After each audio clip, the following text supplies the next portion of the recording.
Hello students, this is axis institute. मेरा नाम राहुल है। आज हम लोग जैसा आपको स्लाइड पे दिखाई दे रहा है, सब्जेक्ट फिजिक्स जो कि फाउंडेशन कोर्स 9th का है, उससे उसका एक टॉपिक पढ़ने वाले हैं। जो टॉपिक का नाम है वो है मोशन। हम लोग मोशन पर्टिकुलर चैप्टर रहता है क्लास 9 के कोर्स में, चाहे वो स्कूल का कोर्स हो या फाउंडेशन कोर्स का स्टूडेंट कर रहा है। जो आज हम यहाँ देखने वाले मोशन एग्जैक्टली है क्या, तो ये चैप्टर जो है एक इंट्रोडक्टरी लेक्चर की तरह वर्क करेगा। मतलब आपको यहाँ पे मोशन का आपको एक मतलब इस चैप्टर में आप क्या पढ़ने वाले हो उसका एक आपको आइडिया लगेगा, और आप ये समझ पाएंगे, आपको एक एम मिलेगा कि क्यों हम ये चैप्टर पढ़ रहे हैं, कि मोशन हम लोग क्यों पढ़ रहे हैं, क्यों फिजिक्स में हम ये पर्टिकुलर चैप्टर पढ़ रहे हैं। तो स्टार्टिंग में हम लोग थोड़ा सा डिस्कशन कर सकते हैं कि फिजिक्स जो है ऐसा सब्जेक्ट है, फिजिक्स सब्जेक्ट में हम लोग नेचुरल फिनोमेना की स्टडी करते हैं। मतलब कि हमारे सराउंडिंग में काफ़ी सारे फिनोमेना हो रहे हैं जो डिफरेंट कैटेगरीज में डाले जा सकते हैं, जिसके बेसिस पे डिफरेंट ब्रांचेस ऑफ फिजिक्स भी होती हैं। जैसे जब हम मोशन की बात करते हैं तो आप अपने सराउंडिंग में देख सकते हैं कि ऑब्जेक्ट्स जैसे कि व्हीकल्स इजीली दिखाई दे जाएंगे आपको मोशन में है। एक और एग्जांपल होगा कि जैसे अगर आप जिस रूम में हैं उस रूम में जो एयर मॉलिक्यूल्स हैं वो एक्चुअली कंटिन्यूअसली रैंडम मोशन में है। वो अलग चीज़ है कि हम लोग एयर मॉलिक्यूल्स को देख नहीं सकते मोशन में, लेकिन उनके मोशन के इफेक्ट को हम लोग फील कर सकते हैं। तो air molecules continuously randomly motion में है। आपकी बॉडी के अंदर ब्लड जो है कंटिन्यूअसली पंप किया जा रहा है बाय द हार्ट, जो कि कंटिन्यूअसली मोशन में है और डिफरेंट सेल्स तक इस वजह से ब्लड जो है पहुंच पा रहा है आपकी बॉडी में। इसके अलावा अगर आप और किसी रीजन में देखेंगे तो आप देख सकते हैं बर्ड्स फ्लाई करती हैं। जैसे हमने व्हीकल्स की बात किया, रोड पे व्हीकल्स को मूव करते हुए देख सकते हैं। अगर आप सपोज अर्थ से बाहर जाते हैं तो आपको दिखाई देगा अर्थ खुद मोशन में है, रोटेट कर रही है, और उसके साथ साथ सन के अराउंड रेवोल्यूशन कर रही है अर्थ। और अगर आप उससे भी बाहर जाते हैं या उससे पहले हम लोग देखें, हमारे अर्थ के अराउंड भी एक सेलेस्टियल ऑब्जेक्ट है जो कि मोशन में है, जैसे कि मून भी क्या कर रहा है, सर्कुलर मोशन कर नियरली सर्कुलर मोशन कर रहा है, या कह सकते हैं रेवोल्यूशन कर रहा है अराउंड अर्थ।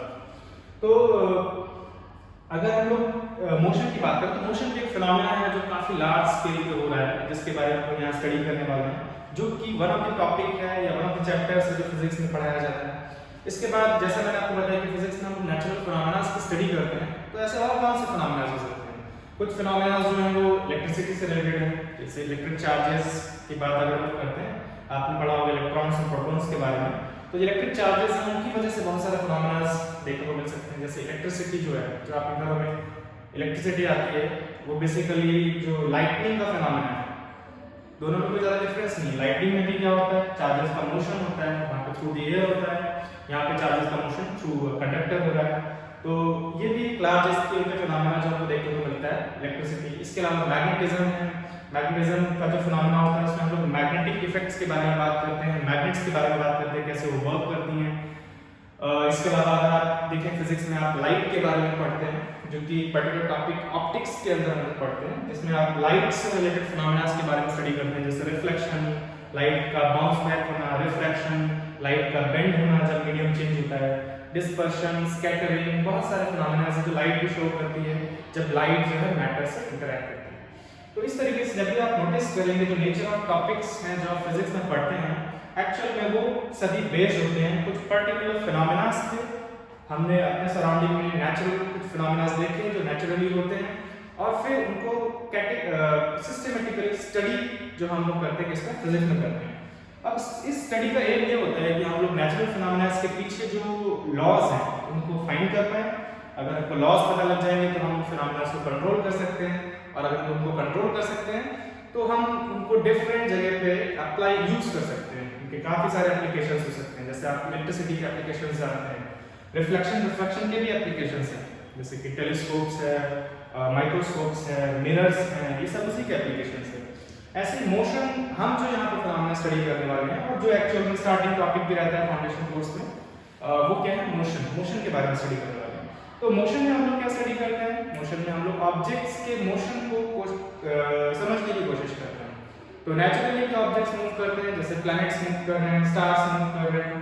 अभी हम लोग कुछ एग्जांपल्स इस तरह के देखने वाले हैं, और एक बार हमको ये पता लग जाए कि मोशन जो है वो भी एक्चुअल में देखने में तो बहुत रैंडम लगता है, बट मोशन के पीछे भी कुछ लॉज हैं, और किसी तरीके से अगर हम लोग उन लॉज को समझ जाएं तो हम लोग जो है मोशन के फिनोमेना इसको मोशन को भी हम कंट्रोल कर सकते हैं। और ऐसा ही है, आज हमने ऐसा किया है। इसी वजह से आज हमारे पास व्हीकल्स हैं जो कि जिनकी हेल्प से हम कंट्रोल्ड मोशन ऑप्टेन कर सकते हैं, पर्टिकुलर स्पीड ऑप्टेन कर सकते हैं। जब हम रुकना चाहें रुक सकते हैं, जब हम स्पीड इंक्रीज करना चाहें डिक्रीज करना चाहें, सारी चीजें कर सकते हैं।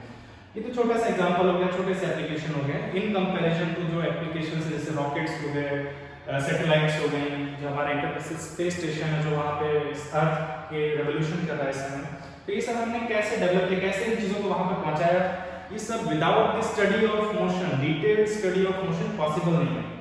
तो इस तरह के रॉकेट हो गया, एयरप्लेन्स हो गए, ये जो एयर में मूव कर सकते हैं, ऐसे व्हीकल्स बोल सकते हैं या कैरियर्स बोल सकते हैं। तो ये सब को कैसे हम किस तरह से जहाँ हम चाहें वहाँ सेंड कर सकते हैं, जिस लोकेशन पे हम चाहें उसको रोक सकते हैं, जहाँ से हम उसको वापस नीचे लाना चाहें ला सकते हैं। तो ये सारा कंट्रोल्ड मोशन कैसे ऑब्टेन किया हमने, एक बार जब हमने मोशन को स्टडी किया, उनके पीछे के लॉज को पकड़ा और उनको फिर हमने यूज किया, कंट्रोल किया।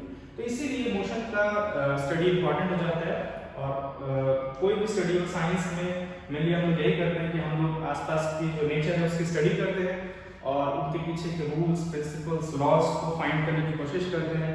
और एक बार हमें वो लॉज पता लग जाते हैं तो हम उन फिनोमिनास को जो हमारे आसपास हो उनको कंट्रोल कर सकते हैं और किसी तरीके से उनको यूज कर सकते हैं टेक्नोलॉजी डेवलप करने के लिए। ठीक है, तो हम लोग यहाँ पर जो चैप्टर स्टार्ट कर रहे हैं मोशन, तो जल्दी से अपने टॉपिक पे आते हैं। तो सबसे पहला क्वेश्चन यही रहता है कि व्हाट इज मोशन। अगर मोशन की बात की जाए तो सबसे पहला क्वेश्चन दिमाग में आएगा व्हाट इज मोशन। और ये काफी सिंपल है। मोशन को अगर बहुत सिंपली बोलना चाहेंगे तो क्या बोलेंगे कि अगर मान लो हमें मोशन का सिंपल रिलेशन जो है वो किससे है, मूवमेंट से। मूवमेंट तो बहुत कैजुअली या जनरली हम लोग ऐसे बोल देते हैं, अगर आपको ऑब्जेक्ट जो है मूव करते हुए दिखाई दे रहा है तो हम बोल देंगे कि ऑब्जेक्ट जो है वो मोशन में। सिंपल। अब नेक्स्ट क्वेश्चन ये है कि इसके एग्जांपल्स देखते हैं, थोड़ा डिस्कस करते हैं। तो मैंने आगे आपको काफी सारे एग्जांपल बताया, वो हम शॉर्ट में जल्द से देखते हैं। यहाँ पर आपको एक इमेज या एनिमेशन दिखाई दे रहा है, उसमें आपको क्या दिखाई दे रहा है कि जो सन है उसके अराउंड अर्थ मूव कर रही है और अर्थ के अराउंड जो है वो क्या है, मून मूव कर रहा है। तो हम कहेंगे कि यहाँ पर क्लियरली अर्थ जो है वो मोशन में है, मून भी जो है वो मोशन में है। और मैंने आपको ऑन दी अर्थ बहुत सारे एग्जांपल बताए। हमारी बॉडी में जो ब्लड है वो कंटिन्यूसली मोशन में है, पंप किया जा रहा है by the heart. Air molecules हम देख नहीं सकते हैं, कंटिन्यूसली रैंडम मोशन में है, हम उनके इफेक्ट्स को मेजर कर सकते हैं, सेंस कर सकते हैं। ठीक है, इसीलिए हमको ये पता है। व्हीकल्स कंटिन्यूस मोशन में है, एटमॉस्फेयर पूरा एटमॉस्फेयर कंटिन्यूसली मोशन में है, विंड बहुत फास्ट मूव करती है, वेलोसिटीज बहुत ज्यादा होती है हायर एल्टीट्यूड्स पे। और एक बार आप अर्थ से बाहर जाते हैं तो आपको ये सारी चीजें देखने को मिलेंगी। तो नेक्स्ट मतलब हम लोग जो डिस्कस कर रहे हैं वो ये कहाँ हम लोग मोशन देखते हैं। तो एक बार आप इमेजिन करने की कोशिश करेंगे तो आपको सडनली दिखाई देगा कि आपको बहुत सारे जगह पे ऑब्जेक्ट्स के मोशन देखने को मिलते हैं। इसके और एग्जांपल देखते हैं। अभी जैसे हमने बात की कि जो अर्थ है वो अराउंड द सन मोशन में है, बट आप पहले से पढ़ चुके हैं, जैसे शायद आपने ज्योग्राफी में पढ़ा होगा छोटे क्लासेस में या फिजिक्स साइंस में भी पढ़ा होगा आपने क्लास 8 में कि सन के अराउंड और भी सेलेस्टियल ऑब्जेक्ट्स हैं जिनको हम प्लैनेट्स बोलते हैं, मीटियोर्स बोलते हैं या कॉमेट्स बोलते हैं, जो कि कंटिन्यूअसली मोशन में है अराउंड द सन के अराउंड मोशन में। तो मोशन एक्चुअली में काफी लार्ज स्केल पे हो रहा है, लेकिन मोशन सिर्फ यहीं तक नहीं रुकता है। अगर आप और आगे जाएं तो एक सरप्राइजिंग चीज ये है कि सन खुद जो है, सन जो कि एक सेलेस्टियल बॉडी एक स्टार है, वो भी मोशन में है। क्योंकि हमको हमें अभी तक पता था कि सारे प्लैनेट्स जो हैं सन के अराउंड मोशन में, बट सन खुद मोशन में है। सन जो है एक्चुअल में मिल्की वे गैलेक्सी में लाई करने वाले बिलियंस ऑफ स्टार्स में से एक स्टार है, जो कि इसमें मिल्की वे के सेंटर के अराउंड जो है वो एक ऑर्बिट में घूम रहा है। कुछ लोगों को ये बात पता होगी, कुछ लोगों को सरप्राइजिंग लगेगा।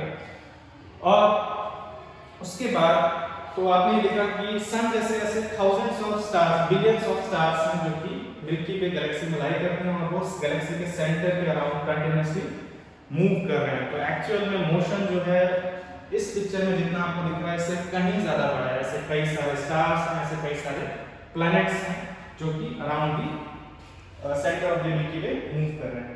और अगर आप फर्दर आगे मूव करते हैं तो थोड़ा सा और आगे चलते हैं, जिससे कि आपको एक बिग पिक्चर क्लियर हो कि मोशन कितने लार्ज स्केल पे हो रहा है। ये जो आपको इमेज में डॉट्स दिख रहे हैं, ब्राइट स्पॉट्स टाइप के दिख रहे हैं, एक्चुअली में सब इंडिविजुअल गैलेक्सीज हैं। जैसे हमने मिल्की वे की बात की, वैसे ये सब इंडिविजुअल गैलेक्सीज हैं।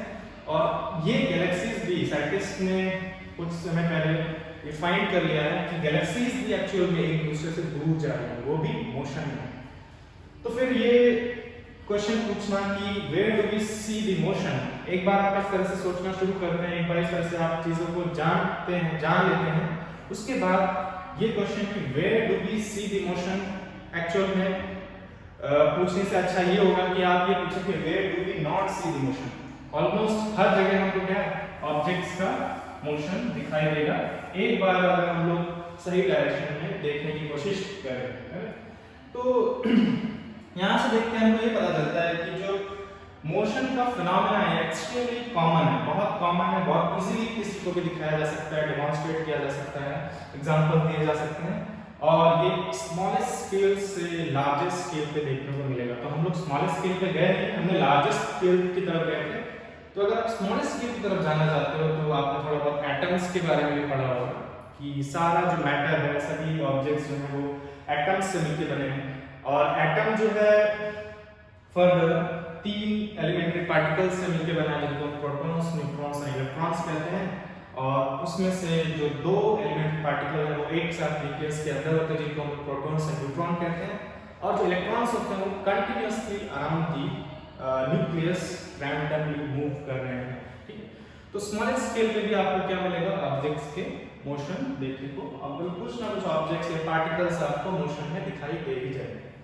तो यहाँ से मेरे ख्याल से आपके दिमाग में ये पिक्चर क्लियर हुआ होगा कि मोशन एक ऐसा फिनोमेना है जो कि काफी लार्ज स्केल पे हो रहा है और जो कि फाइंड करना, डेमोंस्ट्रेट करना या दिखाना बहुत ही इजी है। ठीक, यहाँ से हम थोड़ा सा आगे चलते हैं। तो ये तो एक तरह से आपको एक बार पिक्चर क्लियर हो गया है कि मोशन एक्चुअली बहुत कॉमनली अकरिंग फिनोमेना है। अब हम लोग नेक्स्ट स्टेप ये करने वाले हैं कि हम लोग ऑब्जेक्ट्स के मोशन को स्टडी करने वाले हैं। और स्टडी करने का मतलब ये होता है कि हम लोग पहले मोशन के डिस्क्रिप्शन से शुरू करेंगे। मोशन के डिस्क्रिप्शन से शुरू करने का मतलब हमारे आसपास जो मोशन हो रहा है, ऐसे आपको अगर आप ऐसे ही देखते हैं विदाउट कैटेगराइजिंग द मोशन, आप अगर सिंपली मोशन पे फोकस करते हैं तो आपको बहुत ही कॉम्प्लेक्स लगेगा। ऐसा लगेगा कि मोशन कितना ज्यादा कॉम्प्लेक्स है, यहाँ स्टार्स मूव कर रहे हैं, स्टार्स के अराउंड प्लैनेट्स मूव कर रहे हैं, प्लैनेट्स के अराउंड सैटेलाइट्स मूव कर रही हैं, मेटियोर्स मूव कर रहे हैं, कॉमेट्स मूव कर रहे हैं, प्लैनेट्स पे जो ऑब्जेक्ट्स हैं वो भी मोशन में हो सकते हैं, जो एलिमेंट्स हैं, एयर है, वो भी कंटिन्यूअसली मोशन है। तो ये काफी कॉम्प्लेक्स लगता है देखने में। तो हम लोग क्या करते हैं कि जब भी किसी चीज की स्टडी करते हैं हम लोग कैटेगराइजेशन करते हैं। हम लोग आगे चल के मोशन का भी कैटेगराइजेशन करेंगे कि जितना भी आप मोशन देखते हो उनको फंडामेंटली 3 कैटेगरीज में हम डिवाइड कर सकते हैं और उसके बाद फिर आपको चीजें थोड़ी सी सिंप्लीफाइड लगेंगी। ठीक है, बट उससे पहले हम लोग एक और इम्पॉर्टेंट पॉइंट क्या है कि जो जब हम बात करते हैं कि कोई ऑब्जेक्ट रेस्ट में है कि मोशन में है, ये कैसे डिसाइड किया जाए, तो ये काफी कंफ्यूजिंग हो सकता है। जैसे कि अगर सपोज मैं आपसे बोलता हूँ कि आप अर्थ पे हैं, तो आपके रूम में सपोज हो सकता है टेबल या चेयर होगा और आपसे पूछा जाए कि आपके रूम में रखे हुए जो ऑब्जेक्ट्स हैं, जो नॉन लिविंग ऑब्जेक्ट्स हैं, क्या वो रेस्ट में है कि मोशन में है, तो मोस्टली आपको क्या दिखाई देगा, टेबल, चेयर या कोई वाटर बॉटल रखा है वो रेस्ट में।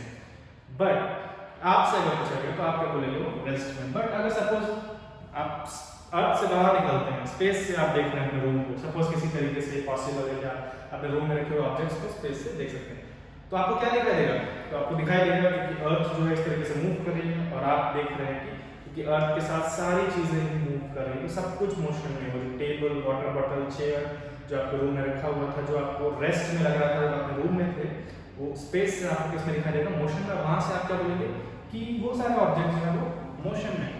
तो यहाँ से जो हम पॉइंट निकाल सकते हैं, इसका और एक और एग्जाम्पल हो सकता है। सपोज आप ट्रेन में हैं, एक फ्रेंड आपको ड्रॉप करने आया और एक फ्रेंड आपके साथ जा रहा है, तो आप दो फ्रेंड, सपोज आप दो फ्रेंड का नाम बी एंड सी है, बी एंड सी जो ट्रेन के अंदर है और जो पर्सन, जो तीसरा पर्सन है, तीसरा फ्रेंड है आपका, यहाँ पे बी एंड सी पर्सन है एंड पर्सन ए जो है बाहर प्लेटफॉर्म पे खड़ा है। तो अगर पर्सन ए से पूछा जाए कि सी जो है ट्रेन स्टार्ट कर दी चल रहा है, तो पर्सन ए से पूछा जाए कि जो सी है वो रेस्ट में है कि मोशन में, तो पर्सन ए का आंसर ऑब्वियसली ये होगा कि सी जो है वो मोशन में मूव कर रहा है। लेकिन यही क्वेश्चन अगर पर्सन बी से पूछा जाए कि पर्सन सी रेस्ट में है कि मोशन में है, तो बी क्या बोलेगा कि सी जो है वो एक्चुअली रेस्ट में है, क्योंकि उसको दिखाई दे रहा है वो तो वहीं पे रुका हुआ है।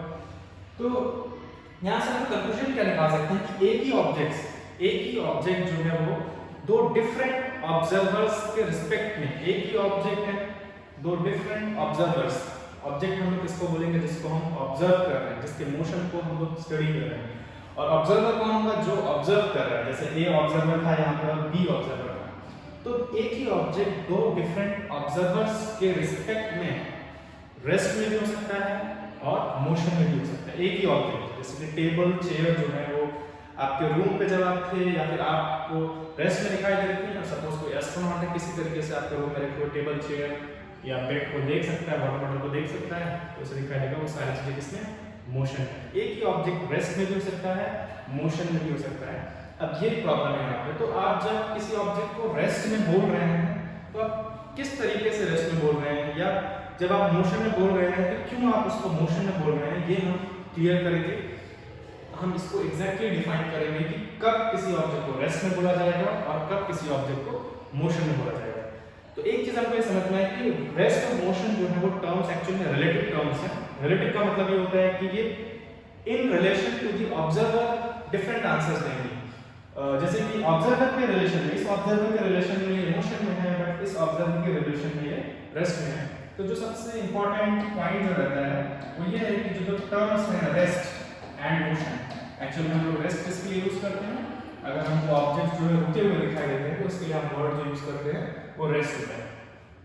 तो rest and motion are relative terms. जो आपको पॉइंट दिमाग में रखना है वो ये है कि रेस्ट एंड मोशन जो है वो रिलेटिव टर्म्स होती हैं। रिलेटिव टर्म का मैंने आपको अभी मतलब समझाया, that means they are used in relation to the observer. Observer के रिस्पेक्ट में हम लोग एक टर्म्स को यूज करते हैं, ठीक है। तो अब हम लोग आगे चलते हैं और हमारा नेक्स्ट एम ये रहेगा कि हम लोग ये जो रेस्ट एंड मोशन टर्म्स हैं को और क्लियरली डिफाइन करना है।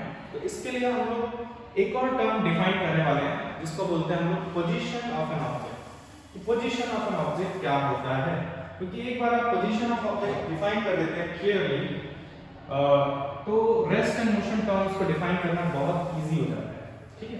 तो कैसे समझेंगे हम इसको, हम क्या करना चाह रहे हैं देखते हैं। देखो, अगर मान लो आपको किसी ऑब्जेक्ट का लोकेशन बताना है, पोजीशन बताना है, मतलब वो कहाँ लोकेटेड है, एग्जैक्टली किस पॉइंट पे है वो पर्टिकुलर ऑब्जेक्ट, तो इसके लिए आप क्या करोगे, आप ये बोलेंगे कि सपोज जैसे मैं एक एग्जांपल ले लेता हूँ सिंपल सा। सपोज ये 3-4 पॉइंट हैं, 4 पॉइंट हैं, इनके नेम देते हैं A B C D, और तो इन डिस्टेंसेस को भी ले लेते हैं हम लोग। सपोज ये डिस्टेंस जो है, सपोज ये रेक्टेंगल के कॉर्नर्स में है पॉइंट्स, तो ये डिस्टेंस में अगर 4 मीटर ले लेता हूँ तो ये भी 4 होगा, और ये डिस्टेंस हम लोग 2 मीटर ले लेते हैं। अब सपोज ये पूछा जाए कि बताओ पॉइंट C कहाँ लोकेटेड है। अगर आपसे ये क्वेश्चन पूछा जाए कि पॉइंट C का लोकेशन बताओ, तो आप क्या करें, आप सबसे अच्छा तरीका आप बोलेंगे कि पॉइंट C जो है वो A से 4 मीटर के डिस्टेंस पे लोकेटेड है। तो इस तरीके से आप लोकेशन बता सकते हैं कि पॉइंट C जो है वो पॉइंट A से 4 मीटर की डिस्टेंस पे लोकेटेड है। बट ये जो आंसर है लोकेशन का एक्चुअली ये इनकम्प्लीट है। कैसे इनकम्प्लीट है कि पॉइंट A से अगर हमको 4 मीटर जाएं तो हमें C मिलना चाहिए, इसका मतलब ये है। लेकिन पॉइंट A से आप 4 मीटर बहुत सारे डायरेक्शन में जा सकते हो, आप इधर भी जा सकते हैं, इधर भी जा सकते हैं, इधर भी जा सकते हैं, इधर भी जा सकते हैं, ऐसे इनफाइनाइट नंबर ऑफ डायरेक्शंस हैं 360 डिग्री डायरेक्शंस में। तो एक एडिशनल चीज आपको और ये बतानी है कि पॉइंट A से किस डायरेक्शन में जाना है हमको 4 मीटर। तो डायरेक्शन के लिए काम करते हैं हम लोग, कुछ ले लेते हैं, मैं यहाँ नॉर्थ लेता हूँ, इधर साउथ, तो इधर ईस्ट, और ऑटोमेटिकली इधर वेस्ट होगा। तो अब हम ये बोल सकते हैं कि पॉइंट A से पॉइंट C जो है वो 4 मीटर ईस्ट डायरेक्शन है, 4 मीटर ईस्ट डायरेक्शन है। ऐसा बोलने से फायदा ये हुआ कि क्योंकि पॉइंट C जो है पॉइंट A से 4 मीटर ईस्ट में है, तो अब आप एग्जैक्टली लोकेट कर पाएंगे कि पॉइंट C कहाँ पर है। क्योंकि आपको बस ये करना है कि आपको ढूंढना है पॉइंट A कहाँ है, और आप पॉइंट A से चलना शुरू करेंगे और किस डायरेक्शन में जाएंगे, ईस्ट में जाएंगे, और जैसे आप 4 मीटर मूव करते हैं ऑटोमेटिकली आप पॉइंट C को रीच कर जाएंगे। एक और एग्जांपल लेते हैं, सपोज मैं पॉइंट D का लोकेशन बताना चाहता हूं, तो मुझे क्या करना होगा। तो इसके और भी तरीके हैं, जैसे मैं बोल सकता हूं कि पॉइंट B जो है वो पॉइंट C से 2 मीटर के डिस्टेंस पे है, बट साउथ डायरेक्शन में। तो C से अगर साउथ में 2 मीटर डिस्टेंस जाता हूं तो पॉइंट D मुझे मिलेगा। ऐसे एक और तरीके से बता सकता हूँ पॉइंट डी की लोकेशन। कैसे? बिल्कुल सही, जैसे हम बी को यूज करें, अगर पॉइंट बी को यूज करें तो पॉइंट बी से 4 मीटर के डिस्टेंस पे पॉइंट डी है इन ईस्ट डायरेक्शन। तो ये सारे एग्जांपल मैंने आपको इसलिए दिए क्योंकि आप आइडेंटिफाई कर पाएं कि कौन से वो पैरामीटर्स हैं जिनकी हमको जरूरत पड़ेगी अगर हमको किसी ऑब्जेक्ट की लोकेशन या फिर पोजीशन बताना हो। तो अगर हम लोग देखें, नोटिस करें, पहली चीज तो ये है कि हमको अगर किसी ऑब्जेक्ट की लोकेशन स्पेसिफाई करनी है तो हमें डिस्टेंस पता होना चाहिए, उस ऑब्जेक्ट का डिस्टेंस पता होना चाहिए, और एक चीज और पता होनी चाहिए, वो दूसरा क्या है, डायरेक्शन। किस डायरेक्शन में है डिस्टेंस, मतलब हमको डिस्टेंस जो कवर करना है उसके लिए किस डायरेक्शन में जाना पड़ेगा, ये भी पता होना चाहिए। तो एक तो हमें पता लग गया डिस्टेंस कितना है और किस डायरेक्शन में वो डिस्टेंस कवर करना है। अब नेक्स्ट क्या है? नेक्स्ट ये है कि एक चीज और नोटिस करनी चाहिए आपको कि ये डिस्टेंस कहाँ से मेजर किया जाएगा, वो पॉइंट भी हमें पता होना चाहिए, वो लोकेशन भी हमें पता होना चाहिए। जैसे कि हमको यहाँ बोलना पड़ रहा था कि पॉइंट ए से 4 मीटर ईस्ट डायरेक्शन में जाना है, ऐसे हमको बोलना पड़ रहा था पॉइंट डी से 2 मीटर सी डायरेक्शन में जाना पड़ा। तो जिस पॉइंट को हम लोग यूज करते हैं डिस्टेंस और डायरेक्शन बताने के लिए, किसी पॉइंट की लोकेशन स्पेसिफाई करने के लिए, उसी पॉइंट को हम लोग बोलते हैं रेफरेंस पॉइंट। तो जैसे हमने पहले जो है रेफरेंस पॉइंट जो है वो किसको लिया था, रेफरेंस पॉइंट किसको, ए को लिया था, और बाद में हमने जो रेफरेंस पॉइंट जब हम सी की लोकेशन बता रहे थे, तो एक बार हमने रेफरेंस पॉइंट जो है डी को लिया था और एक बार हमने रेफरेंस पॉइंट जो है वो बी को लिया था, करेक्ट। तो यानी कि हमें डिस्टेंस और डायरेक्शन को स्पेसिफाई करना है, उसके लिए एक चीज और चाहिए होती है और वो क्या है, रेफरेंस पॉइंट। तो अगर आपको किसी ऑब्जेक्ट की लोकेशन बतानी है, अगर आपको किसी ऑब्जेक्ट की लोकेशन बतानी है तो आप क्या करेंगे, एक रेफरेंस पॉइंट से उस ऑब्जेक्ट की डिस्टेंस और वो डिस्टेंस किस डायरेक्शन में कवर करनी है, ये दो चीजें बताएंगे, ठीक है। तो इस तरीके से आप क्या करते हैं, किसी भी ऑब्जेक्ट की लोकेशन बताते हैं। तो यहाँ पर जो आपको इमेज दिख रही है, इसमें जस्ट फॉर एग्जांपल हमने यहाँ पे क्या किया है, जैसे मान लो कि यहाँ पे कुछ स्टार्स हैं और इनकी लोकेशन बतानी है, जैसे आपको स्काई में स्टार्स दिख रहे हैं, आपको किसी पर्टिकुलर स्टार की लोकेशन बतानी है, तो आप कैसे बताएंगे? तो आप क्या कर सकते हैं, किसी एक स्टार को रेफरेंस ले सकते हैं। जैसे यहाँ पे हमने स्टार ओ को रेफरेंस लिया है और हम लोग star A and star B की लोकेशन बताने जा रहे हैं, ठीक है। तो हमने रेफरेंस लिया है, तो हमने बोला कि जो स्टार ओ है वहां से ये पर्टिकुलर डिस्टेंस, जैसे आपको स्काई में दिखाई देगा, इमेजिन सपोज आपको लग रहा है कि स्काई में रफली या स्केल भी यूज कर सकते हैं क्योंकि आप एक पर्टिकुलर डिस्टेंस पे रहेंगे, तो रफली आपको हो सकता है वो क्योंकि बहुत दूर है तो आपको पास ही लगेंगे, एक्चुअल में स्टार्स बहुत दूर है, तो मान लो आपको दिखाई दे रहा है कि ये 15 सेंटीमीटर का लग रहा है आपको यहाँ से, तो आप बोल सकते हैं कि पॉइंट ओ से आपको 15 सेंटीमीटर जाना होगा। 15 सेंटीमीटर किस डायरेक्शन में जाना होगा, तो वो भी आपको एग्जैक्टली बताना होगा। जैसे कि ये लगभग नॉर्थ ईस्ट डायरेक्शन में, तो आप बोल सकते हैं कि 15 सेंटीमीटर अगर नॉर्थ ईस्ट डायरेक्शन में जाओगे आप, कहाँ से, ओ से, जहाँ पे स्टार ओ है वहां से अगर आप 15 सेंटीमीटर नॉर्थ ईस्ट डायरेक्शन में जाओगे तो आपको स्टार ए मिल जाएगा। तो इस तरीके से आप क्या कर सकते हैं, किसी भी पॉइंट की लोकेशन बता सकते हैं, ऑब्जेक्ट की लोकेशन बता सकते हैं। इसका एक ही एग्जांपल होता है। सेम तरीके से अगर मान लो हमें स्टार बी की लोकेशन बतानी है तो मुझे ये पर्टिकुलर डिस्टेंस बतानी होगी, और अगर मुझे स्टार सी की लोकेशन बतानी है तो ये पर्टिकुलर डिस्टेंस और ये किस डायरेक्शन में है मुझे ये बताना होगा। तो जो मेन पॉइंट है वो ये था कि किसी भी ऑब्जेक्ट की अगर आपको लोकेशन बतानी है तो उसके लिए आपको दो चीज चाहिए, एक तो डिस्टेंस चाहिए और दूसरा क्या चाहिए, डायरेक्शन चाहिए, किस डायरेक्शन में डिस्टेंस चलना है, और उस वो दोनों डिस्टेंस और जो डायरेक्शन दिए जाएंगे वो एक पर्टिकुलर रेफरेंस पॉइंट से लिए जाएंगे। तो जो हमारा कंक्लूडिंग पॉइंट है वो आपको सामने मिल जाएगा, वो ये है कि to specify the location of a point object we need a point from which distance is specified. This point is called the reference point, and the other important point is position of object is the distance. किसी भी object की position क्या होती है, it is the distance of the object in its direction with respect to a reference point. Object के direction में एक distance होती है और एक रेफरेंस पॉइंट के रिस्पेक्ट में वही उसकी क्या कहलाती है, पोजीशन कहलाती है। जैसे कि पॉइंट ओ के रिस्पेक्ट में या स्टार ओ के रिस्पेक्ट में स्टार ए की जो पोजीशन है वो क्या है, 15 सेंटीमीटर। डिस्टेंस किस डायरेक्शन में, स्टार ए के डायरेक्शन में, जो कि क्योंकि यहाँ पे फिलहाल के लिए नॉर्थ ईस्ट डायरेक्शन है। तो ये मेथड है जिस तरीके से हम लोग किसी ऑब्जेक्ट की डिस्टेंस को पोजीशन को स्पेसिफाई करते हैं। अब हम लोग ऐसा क्यों कर रहे हैं? देखो, एक बार आप किसी ऑब्जेक्ट की पोजीशन को स्पेसिफाई करना सीख जाते हैं तो जो रेस्ट मोशन टर्म्स हैं उनको डिफाइन करना इजी हो जाता है। जैसे अब सपोज आपको बताना है, मान लो होता क्या है कि ये ऑब्जेक्ट जो है मूव करके, या एक स्टार चलो, ये स्टार जो मूव करके यहाँ आ जाता है, तो उस केस में क्या होगा? उस केस में स्टार की पोजीशन चेंज हो जाएगी, क्योंकि इसका डिस्टेंस चेंज हो जाएगा और एक इस डायरेक्शन में है वो भी चेंज हो जाएगा। सपोज ये स्टार मूव करके यहाँ आ जाता है, तो क्या हुआ? ये सपोज डिस्टेंस अभी भी सेम रहा इस पॉइंट से, लेकिन अभी भी डायरेक्शन तो चेंज हो गया, तो इसकी पोजीशन चेंज हो गई। तो होता क्या है, जब ऑब्जेक्ट्स मोशन में होते हैं तो उनकी पोजीशंस चेंज होती हैं। अगर ऑब्जेक्ट रेस्ट में है तो उसकी पोजीशन चेंज नहीं होगी। जैसे अगर ये स्टार यहीं पे रहता है, स्टार जो पॉइंट ए पे ही रहता है, तो क्या होगा? जो ये डिस्टेंस है ये फिक्स रहेगा और एक इस डायरेक्शन में है वो भी फिक्स रहेगा।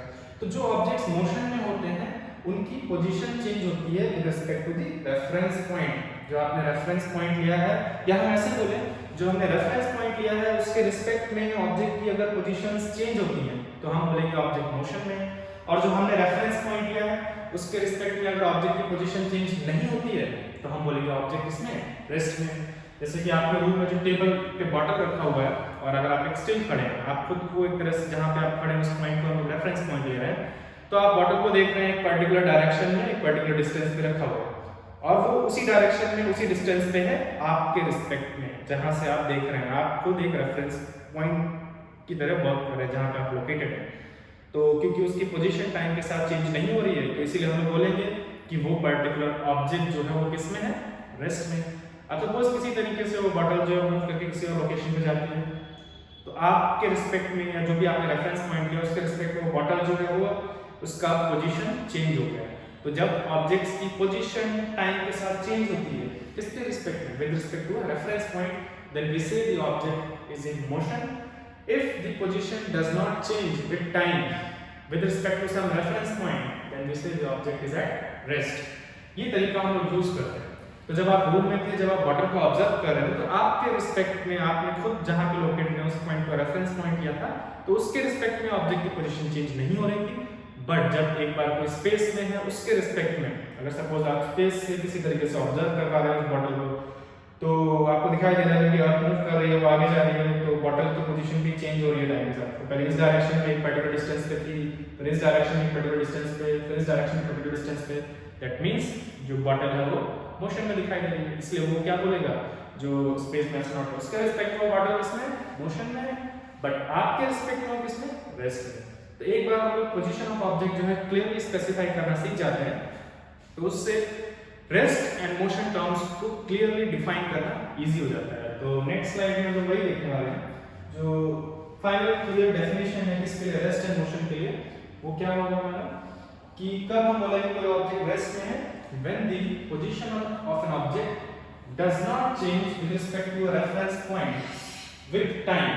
और इधर यहाँ पे एट रेस्ट, रेस्ट की बात करें हम लोग, तो हम लोग यहाँ क्या लिखेंगे? At rest. So when the position of an object does not change with respect to a reference point with time, it is said to be at rest. और जो second case है, when the position of the object changes with respect to reference point with time, time के साथ position change हो रही है, then it is said to be in motion. तो ये बहुत ही clear definitions हैं rest and motion। इस तरीके से हम लोग rest and motion को clearly define करते हैं। तो ये जो लेक्चर था हमारा क्लास था, ये बहुत इंट्रोडक्टरी क्लास था जिसमें हमने एक तरह से स्टार्टिंग में थोड़ा सा देखा कि हम लोग किस किस जगह पे ऑब्जेक्ट के मोशन देख सकते हैं, और कंक्लूजन ये निकला कि मोशन जो है वो स्मॉलेस्ट स्केल से लार्जेस्ट स्केल पे मिलेगा और हमको देखने में काफ़ी कॉम्प्लेक्स लग सकता है। और फिर हमने देखा कि एक्चुअल में हमें इस चैप्टर में करना ये है, हम मोशन की स्टडी कर रहे हैं तो मोशन के डिस्क्रिप्शन पे फोकस करेंगे, उसको प्रॉपर्ली डिफाइन करेंगे, डिस्क्राइब करेंगे, एंड देन फिर हम लोग डिस्क्रिप्शन के बाद रूल्स को फाइंड करने की कोशिश करेंगे। तो इस पर्टिकुलर चैप्टर में तो हम लोग मोशन के डिस्क्रिप्शन पे ही फोकस करेंगे। आगे आने वाला चैप्टर जो है उसका नाम लॉज ऑफ मोशन है और उसी के हम लोग लॉज के बारे में बात करते हैं, ठीक है। तो उसके बाद हमने देखा कि एक टर्म है पोजीशन ऑफ ऑब्जेक्ट, उसको डिफाइन करने से, क्लियरली डिफाइन करने से rest and motion terms clearly define करना इजी हो जाता है, और वही हमने यहाँ पे किया, रेस्ट एंड मोशन को क्लियरली डिफाइन किया। नेक्स्ट क्लास में हम लोग जो है मोशन को कैटेगराइज करेंगे और थोड़ा सा हम लोग फास्ट मूव करेंगे। आज के क्लास में हमने थोड़ा एग्जांपल्स पे फोकस किया जिससे आपको चैप्टर थोड़ा सा इंटरेस्टिंग लगे, और एक्चुअल में इंटरेस्टिंग है। तो नेक्स्ट क्लास में हम लोग मोशन के क्लासिफिकेशन पे फोकस करेंगे। तो आज का इस लेक्चर को हम लोग यहीं पे एंड करते हैं। Thank you.